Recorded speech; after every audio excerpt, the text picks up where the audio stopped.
அஸ்ஸலாமு அலைக்கும் வரஹ்மத்துல்லாஹி வபரகாத்துஹு.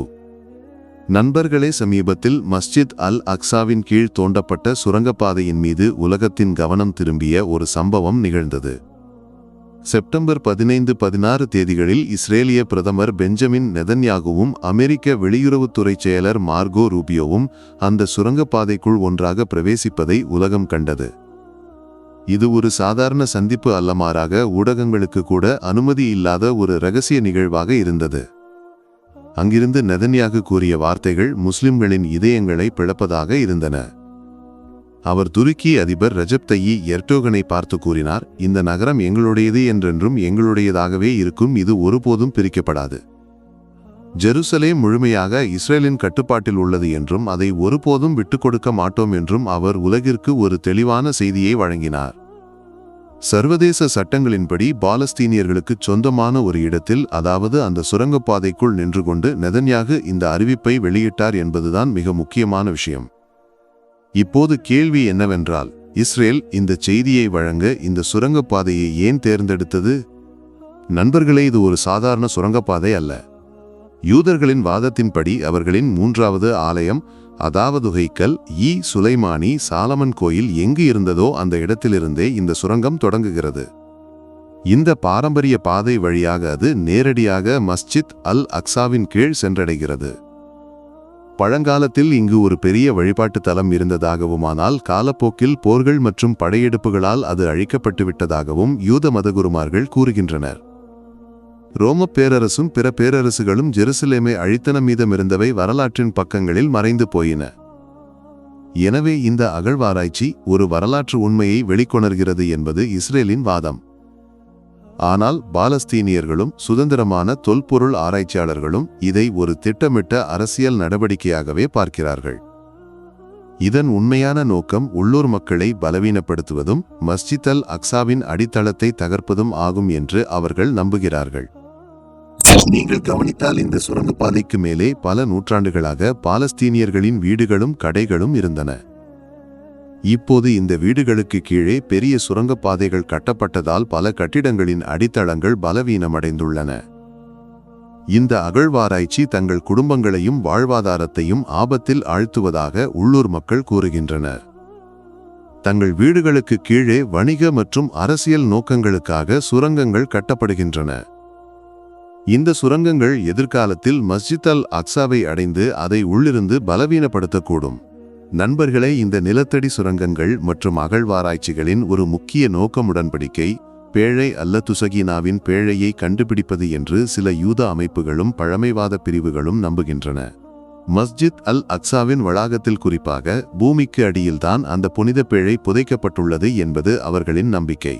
அந்த பேழையை கண்டுபிடிப்பதற்காகவே அவர்கள் இரவும் பகலும் அகழ்வாராய்ச்சி செய்கிறார்கள். ஏனெனில் அந்த பேழை கிடைத்துவிட்டால் உலகில் எந்த சக்தியாலும் அவர்களை தோற்கடிக்க முடியாது என்று அவர்கள் நம்புகிறார்கள். வரலாற்றை பார்த்தால் எப்போதெல்லாம் அந்த பேழையை அவர்கள் போர்களில் கொண்டு சென்றார்களோ அப்போதெல்லாம் அவர்களுக்கு வெற்றி கிடைத்தது.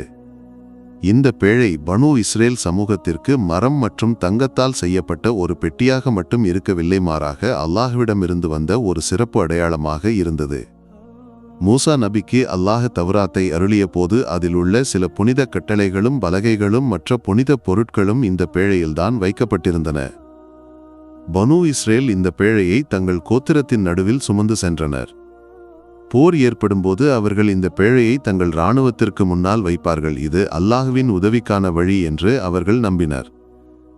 இந்த பேழை தங்களுடன் இருந்த காலம் வரை அவர்கள் தோல்வியை சந்திக்கவில்லை. இதனால்தான் இன்றைய பல யூத பிரிவுகள் அந்த பேழையை மீண்டும் கைப்பற்றினால் தாங்கள் இழந்த பெருமையையும் சக்தியையும் உலக ஆதிக்கத்தையும் மீண்டும் பெறலாம் என்று நம்புகின்றன. அவர்களின் நம்பிக்கையின் தஜ்ஜால் வருவதற்கு முன்பு அவர்கள் அந்த பேழையை கண்டுபிடிக்க வேண்டும். ஏனெனில் தஜ்ஜால் வரும்போது பனு இஸ்ரேல் இந்த பேழையுடன் அவனுடன் சேருவார்கள் என்றும் உலக ஆட்சியை கைப்பற்றுவார்கள் என்றும் அவர்களின் மத நூல்களில் கூறப்பட்டுள்ளது. இதனால்தான் அவர்கள் இந்த பேழையை ஒரு சாதாரண மத சின்னமாக பார்க்காமல் அதிகாரத்தின் ஆதாரமாக பார்க்கிறார்கள். இந்த பேழை என்னவாக இருந்தது என்று நீங்கள் யோசிக்கலாம். அதன் வரலாற்றை எளிய வார்த்தைகளில் புரிந்து கொள்வோம். நண்பர்களே, சக்கீனாவின் பேழை ஒரு சிறப்பு வகை மரத்தால் செய்யப்பட்ட பெட்டியாகும். அதன் மீது தங்கம் பூசப்பட்டிருந்தது.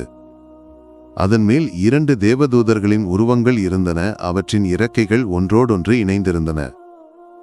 2 தேவதூதர்களும் நேருக்கு நேர் சந்திக்கும் அந்த இடத்தை கருணையின் சிம்மாசனம் என்று அழைத்தார்கள்.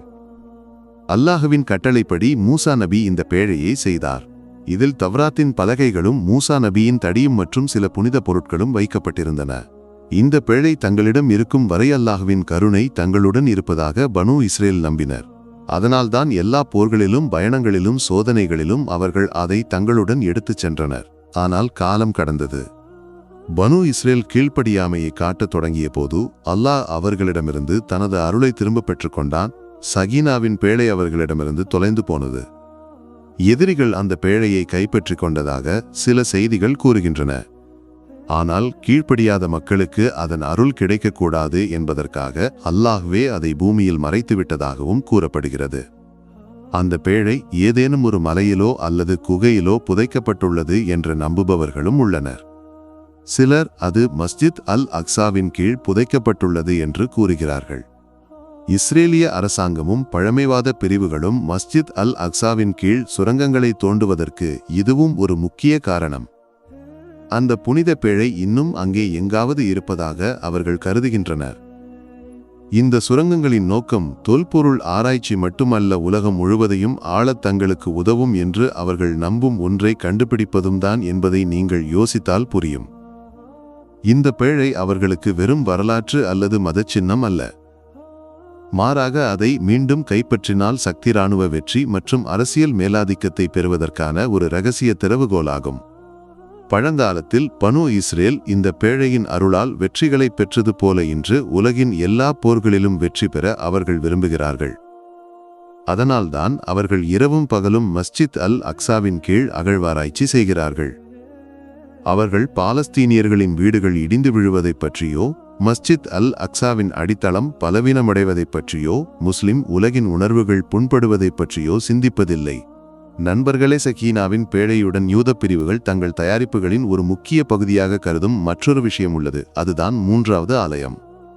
தங்கள் மேசியா மீட்பர் உலகிற்கு வரும்போது அவர் ஒரு காலத்தில் சாலமன் நபியின் ஆலயம் இருந்த அதே இடத்தில்தான் ஆட்சி செய்வார் என்று அவர்கள் நம்புகிறார்கள். அதற்காக ஒரு புதிய மாபெரும் ஆலயம் கட்டப்பட வேண்டும். அவர்களின் கருத்துப்படி இந்த 3வது ஆலயம் வெறும் வழிபாட்டு தலமாக இருக்காது, மாறாக உலகெங்கிலும் யூத ஆட்சியின் தொடக்கத்தின் மையமாக இருக்கும். எனவே சகீனாவின் பேழையை கண்டுபிடித்து 3வது ஆலயத்தை அதே இடத்தில் மீண்டும் கட்ட வேண்டும் என்று அவர்கள் விரும்புகிறார்கள். அப்படி செய்தால் தங்கள் மேசியா வரும்போது எல்லாம் தயாராக இருக்கும். இதனால்தான் அவர்கள் மஸ்ஜித் அல் அக்ஸாவின் கீழ் சுரங்கங்களை தோண்டி அதன் அடித்தளத்தை பலவீனப்படுத்துகிறார்கள்.